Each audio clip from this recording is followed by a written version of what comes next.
word to wise. Grass only greener when it's fertilized. Gave them truth in these songs, they prefer to lies. Destiny beautiful, adrift in her purple lies. You can't see me, you Stevie. Wondering how I reach more evolutions than Evie and make it look easy.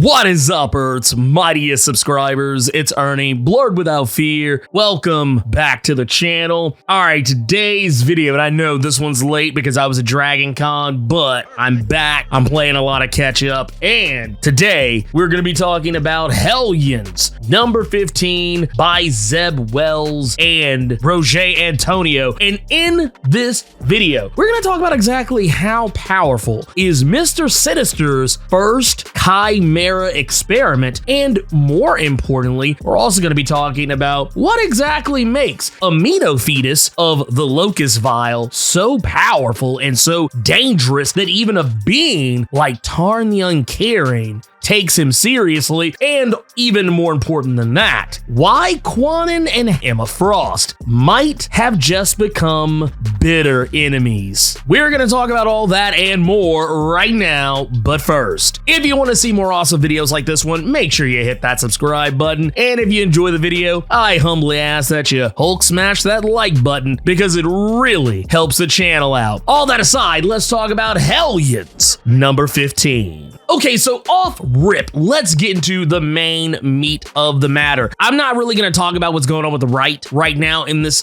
video because, I mean, if we're being brutally honest, we already know what they're doing. We know that they have found Nanny Ship on Krakoa. More importantly, why they want Nanny Ship? Well, we know why, because the smiley hybrid that she's been hiding for the last few issues is on that ship. That's really all you need to know. That said, getting into it, the last issue, we know that both Mr. Sinister as well as the other Mr. Sinister, who was completely ripped apart at the molecular level during Ten of Swords, we know that they went to a no gate, which basically took them to Murder World, which is the secret clone facility that Mr. Sinister has been operating since roughly around the time of Hellions number 11. This facility was supposed to be destroyed, and it of course was not. The only person who actually knows what happened with it was Quan, and she's the only one who is keenly aware of what is going on with it. The other Hellions have no clue what is going on, which is why they are so gobsmacked when they learn that the facility is still up and running. Now, when we get to this, we learn that, yeah, he has created a chimera of some sorts. This chimera, this secret project that he's been working on, is something that he does see, Sinister himself sees as the future of mutant kind. It's the future of genetics, taking different pieces of your mutant DNA, splicing it together and creating something incredibly new. Now, when we finally bear witness to this new creature, this new chimera that Sinister is prepared to unleash on the world, the first thing you'll probably take note of is that it looks glaringly like Tarn the Uncaring. Something that even catches Tarn's attention. Tarn is completely irritated and upset with the fact that his work has been stolen, and more importantly, he's even more upset his likeness, his very guise, has been taken from him. He feels like this is some great affront. But the thing I thought was very interesting is that when Sinister does actually make an offer to show Tarn exactly what he has created, Tarn can't help but be curious about what it is that Sinister has pulled off, because just like we learned in Ten of Swords, Tarn is not that different from Mr. Sinister. He is very interested in the creation of new forms of beings in life, just the same way that Sinister is. So of course, he's gonna give Sinister at least a few seconds to figure out what's going on, but he doesn't actually get to see the fruits of his labor, because as we learn a little bit later, the Hellions are stuck dealing with the locust vial and the amino fetus, which is, you know, we learned in Ten of Swords is not supposed to be fed. Well, Grey Crow winds up killing one of the other locust vial and feeding them to the amino fetus, and we'll talk more about that here in just a moment. But the question is exactly how powerful is this new chimera? Now, the first thing we need to take note of is the fact that Sinister even refers to this new chimera as being a Sinister with the power of a god. What he's talking about here is that it seems this clone, this chimera, if nothing else, because as we've learned in previous issues of House of X, that typically by the time you got to 4th generation chimeras, they usually had anywhere between 3 to 4 different genes from different mutants, or even more than that in some cases. But in this particular instance, we know for a fact he at the very least has Sinister's genetics. He also very clearly has Tarn's. What else does he seem to have? I'm gonna go on a limb and say he probably has, considering that he went through all this trouble to get the DNA of the Locust Vial, at the very least, probably has some of the other Locust Vial's DNA. Already, just having the power of Tarn and Sinister already makes him pretty much an Omega level threat. I mean, you gotta think about it. Sinister's abilities are, for lack of a better way to put it, they are all over the place. He basically has the powers that he needs at any roughly given time. For one, he's already a genius when it comes to genetics. He has so many different genetic enhancements that it's actually hard to keep up with what he does and doesn't have. He also has cellular shapeshifting. He can shapeshift at will, not unlike characters like Mystique, and I would even dare say he can take that power and ability even further. He also has the ability to control every molecule of his own body. We've seen him mold and shape himself in the past as if he were a T-1000 from the Terminator movies. We also know he has regenerative healing factor. He also has the superhuman grab bag of superhuman strength, durability, reflexes, stamina, speed, agility, all that other stuff that superhumans usually tend to have when you just want to give them a bunch of random generic powers just so you don't have to give a whole lot of explanation. Yeah, I mean, the guy is all over the place when it comes to special abilities, and Tarn kind of has some of the same powers. We also can't take away from Sinister the fact that he is a telepath and a telekinetic. So this Chimera in and of itself is probably one of the most dangerous things that could have ever been created. Now, of course, let's get back to Amino Fetus. The reason why this whole thing with Amino Fetus is kind of a big deal is because, as it is said, when Amino Fetus eats, after it's, gorged its last time, is when the infants come and it becomes the atrocious infants. All of these different, I guess, mini Amino Fetuses start, emerging from his back like the Gremlins in Gremlins 2. It says that they don't just feed on life itself, but they feed on the strands of time and what could ultimately lead to the destruction of the universe itself. This is why, as we've noticed throughout this issue, Tarn seems to take it very,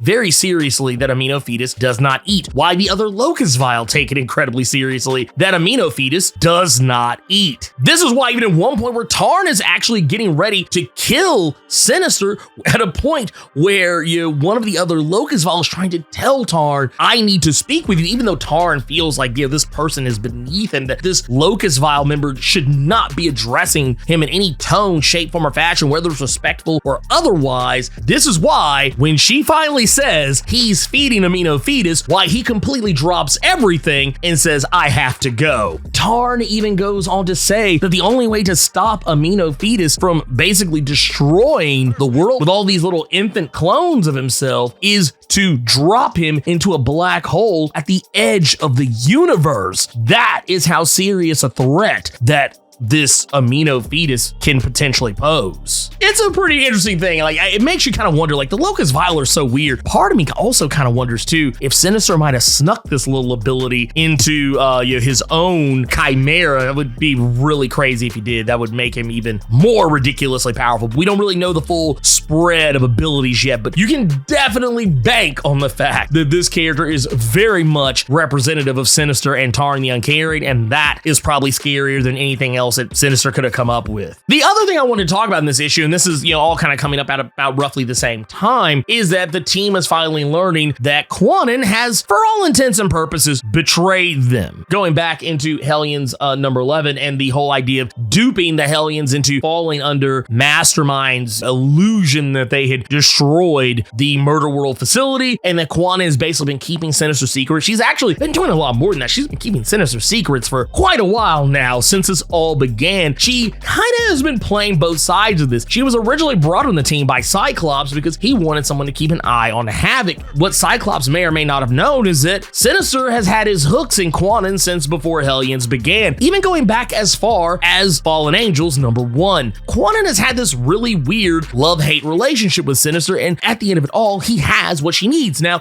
yes, he has a copy of her daughter. He has a genetic copy of her daughter that he could use to bring her back so that Kwannon can have the child that was taken from her when she originally joined the Hand. This is all stuff that goes back to Fallen Angels #1. I did a video on it. I'm not gonna go too terribly deep into it from there. That is why Kwannon has literally just been following Sinister's orders even when she doesn't agree with what it is exactly that he's doing. And in this particular instance, when the Hellions have cornered Sinister and now they've realized what it is exactly that he's done, they're ready to blow up the facility. And at this moment, Empath does something that is probably going to get a lot of people in trouble. And I don't know who Kwannon is going to be more angry with, Havoc or Empath, because technically Havoc is about to do something due to Empath basically making him cut loose, unleashing the full brunt of his power. Because you see, we were talking earlier about allegiances where Scott got Kwannon on the team of the Hellions because he wanted someone to keep an eye on Havoc, make sure that he got better. And of course, Sinister already had his hooks in Kwannon,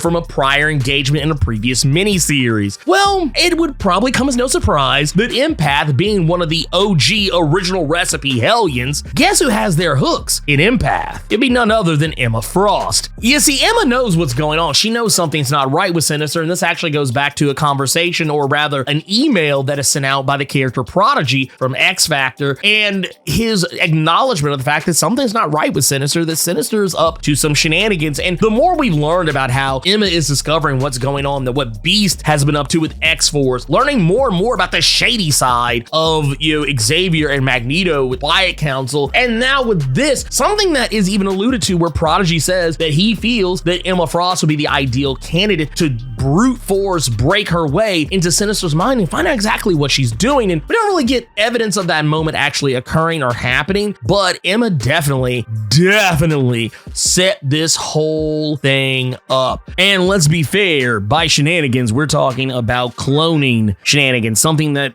Mr. Sinister was strictly forbidden to do, and he has been doing ever since he was told not to. He has literally been making clones of himself. We've literally seen them strewn about the place, and now Emma knows, and she probably had Empath keeping tabs, and yeah, now the cat's out of the bag. Havoc is basically wiping the slate clean, and for all intents and purposes, not just destroying what is very likely the facility itself, it seems like he's also killing Kwannon as well. But it's not just the only thing. Destroying the facility also destroys Kwannon's child. You see, that child doesn't exist inside of Cerebro like all of the other mutant backups. She was off the grid, off the radar. It's even kind of implied that she existed in a time before Cerebro was ever able to make a backup of her, kind of in the same way that some other characters like Chantel Lords was brought up in previous issues of Marauders. She only exists digitally, and there's only one copy of her, and sadly, that copy very well likely just got destroyed. Now, of course, if everyone dies in all this, then there'll be no memory of who did what. But in the event that anyone actually survived this attack, which, by the way, let's remember, he is unleashing it at its full force, and we've seen the level of damage he's been able to unleash when he is using it with no restraint, and that's exactly what Empath is doing here, pushing him to use his power with no restraint whatsoever. And we've seen that he has the capacity to not only destroy whole buildings and structures around him, but pretty much eviscerate anyone who happens to be nearby him. Something tells me the Hellions don't survive this one, and they all wind up having to be backed up. But regardless of that, whether Kwannon knows what happens, remembers what happens, whatever, something tells me that not only is she going to be sore with Havoc, but something tells me she's not going to be happy with Empath or Emma Frost either. Anyways, that's everything you need to know about Hellions number 15. I hope you guys enjoyed this one. Once again, sorry for this video being late. I had to travel, I had to get out of town the same day the new comic book day happened. So I was on a plane flying around and traveling to Atlanta, and then hopping and jumping from hotel to hotel to hotel because of Dragon Con. So I never had any opportunities really to work on any videos, but we're playing catch up today. But I hope this does help out and kind of makes up for some of that. But anyways, if you enjoyed this video, Hulk smash that like button, and make sure to share it all over the internet and with all your friends so they'll know how you leveled up your comic book big brain in regards to the X-Men spinoff series Hellions. On your way out, make sure to hit that subscribe button and let me know what you thought about Hellions number 15. Keep it plus ultra and sound off in the comments.